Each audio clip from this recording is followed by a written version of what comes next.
చూసుకుంటే కనుక భర్తలను నిర్దాక్షిణంగా చంపేస్తున్న భార్యలు అని చెప్పేసి న్యూస్లు కూడా చాలా కూడా వైరల్ అవుతున్నాయి. సో ఎందుకు ఇలా చేస్తున్నారు, సో వీళ్ళకి ఏం పుట్టింది, వీళ్ళకి ఏమైనా నాశనం అవుతుందా అని చెప్పేసి కూడా చాలా మంది కూడా పెళ్లి చేసుకోవాలనుకునే అబ్బాయిలు కూడా చాలా కూడా తిట్టుకుంటున్నారు.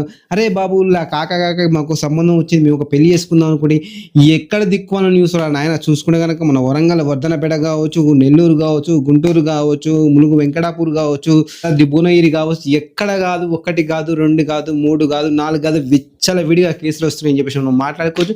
కొంతమంది ఫ్రెండ్స్ కావచ్చు, కొంతమంది చెప్తున్న విషయం ఏంటంటే ఎందుకు నాయన ఈ జీవితాలు, సో ఈ అమ్మ పెళ్లి చేసుకుందాం అనుకుంటే అది ఇంతకుముందు ఉన్న ప్రేమించిందా, ప్రేమిస్తే మళ్ళీ మనం ఉంచుతుందా, లేపేస్తుందా కూడా డౌట్ వస్తుంది. సో ఈ అమ్మ ఈ జీవితం వల్ల అసలు పెళ్లి చేసుకోవాలని చాలా భయం అవుతున్నారు నాయన అని చెప్పేసి కూడా చాలా మంది కూడా మాట్లాడినట్టుగా నాకు అర్థమవుతుంది. లిటరల్ కనుక చూసుకుంది. లేకపోతే ఏంటి దారుణాలు ఏంది, వ్యవహారం ఏంది, మరీ దారుణంగా ఇటు ఒక 6 months 7 months నుంచి అయితే మొత్తం ఏ కేసులు చూసుకుంటే ఎంత దారుణంగా తయారయ్యారండి, దారుణంగా తయారని చెప్పేసి మనం మాట్లాడుకోవచ్చు. చెప్పాలంటే ఒక విషయం చెప్తా. మీకు గనక మీరు ఇంతకుముందు పాస్ట్లో ఏదన్నా పిచ్చి పనులు చేసినా, ఏమన్నా పెంట ఉన్నా కూడా ఆ పెంట మర్చిపోయి మేము కొత్త లైఫ్లో అడుగు పెడతా ఉంటేనే ముందు స్టెప్ వేయండి.